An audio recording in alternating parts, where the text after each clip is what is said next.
Hello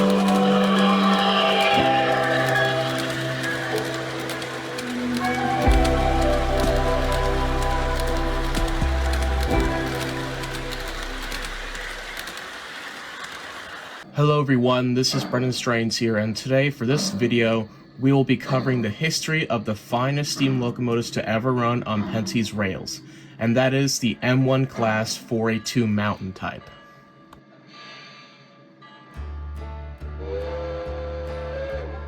The story of the M1 first starts in the early 1920s. Around this time, the Pennsylvania Railroad was looking for a larger steam locomotive to handle their larger passenger trains over their mountainous terrains. Their primary motive power, which was the K4 Pacific, was starting to struggle with the longer passenger trains they were tasked to pull. Because of this issue, they would sometimes have to double head or even triple head their K4s to get over the toughest grades. W. Atterbury, the Vice President of Operations, noticed this and already started to make plans for a newer and larger locomotive to handle both freight and passenger trains. However, the plans almost didn't go through since the board of directors did not want additional expenditure on their equipment at the time, since they had already authorized ordering 598 I-1SAs and 250 passenger cars with a total cost of $31.5 million. Despite all the things going against Atterbury, he was so determined to have the locomotive built, and even went to the extent of personally underwriting $58,317, which is unknown if he actually did it.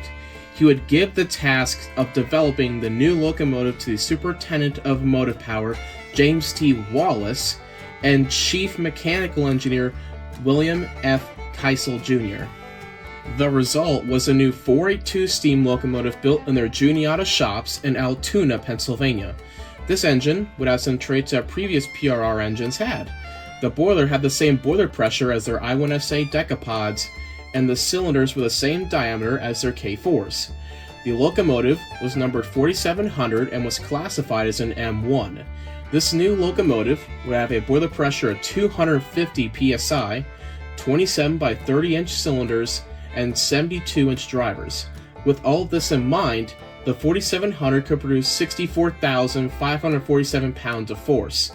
The 4700 would be extensively tested and proved to be highly successful on the tests it performed after a 2.5-year-long period. In 1925, the PRR would go through with ordering 200 new locomotives from Baldwin and Lima, weighing in at 382,000 pounds each, and a cost of $65,612 for each locomotive. Eventually, they would be delivered between July and November of 1926. These engines would be numbered 6800 to 6999 and were split up into two batches. Baldwin Locomotive Works built 175 and Lima built 25.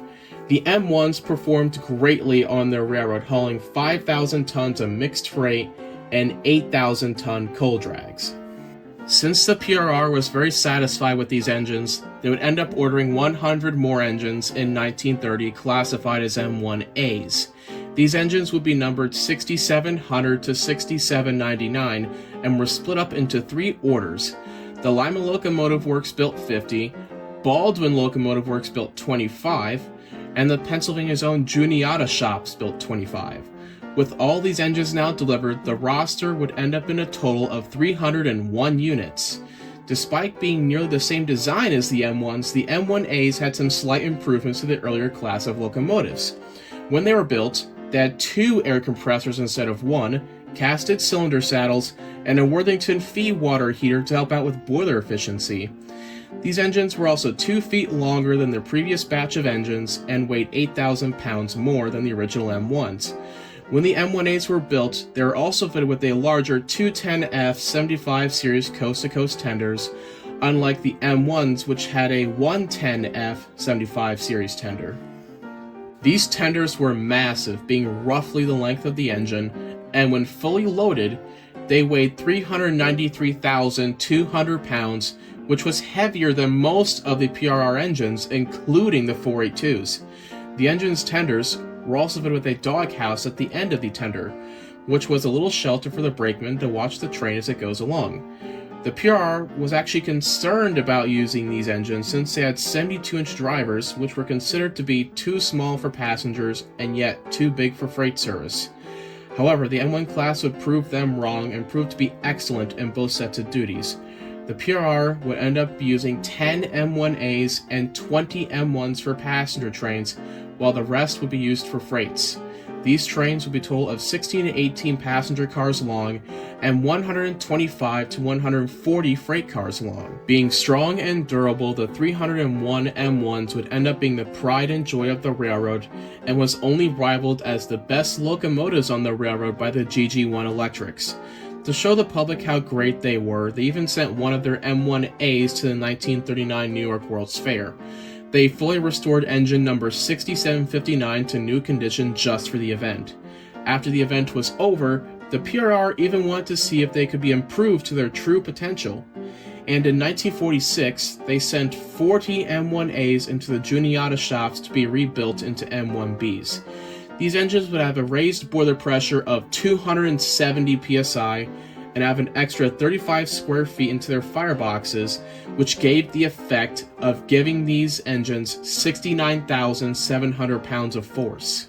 As good as Atterbury's engines were, however, they would eventually be bumped from their main primary duties because the diesels were taking over. Some of the early M1s would be retired as early as 1949, and by 1959, the last M1 would be retired and cut up, being some of the last steam locomotives to be used on the Pennsy. That is, except one, and one tender. The tender that is still around is allegedly number 6659's tender according to the builder's plate. However, there was no 6659 M1, so either it was used as an aux tender for an engine, or it was a tender for another M1 and we're unsure of what the row number was. Anyways, this tender is owned by the T1 Steam Locomotive Trust, and it's going to be the new T1 number 5550's tender, since all the original tenders from the PRR T1s were scrapped, and this tender is essentially a T1 tender just without the streamlining. Then the singular M1 that's still around is M1B number 6755, which was retired in 1957 and was donated to the Pennsylvania Railroad Museum in Strasburg, Pennsylvania. Sadly, the Railroad Museum has no space to store the locomotive inside. So for over 50 years, the engine has sat outside in the elements and slowly deteriorated over time. As of 2024, she still sits outside on static display, currently awaiting a cosmetic restoration after the new roundhouse is completed. This marks the end of the history video on Atterbury's engine. If you all want me to do more videos like this, put them in the comment section below. See you all in the next video, and happy railroading!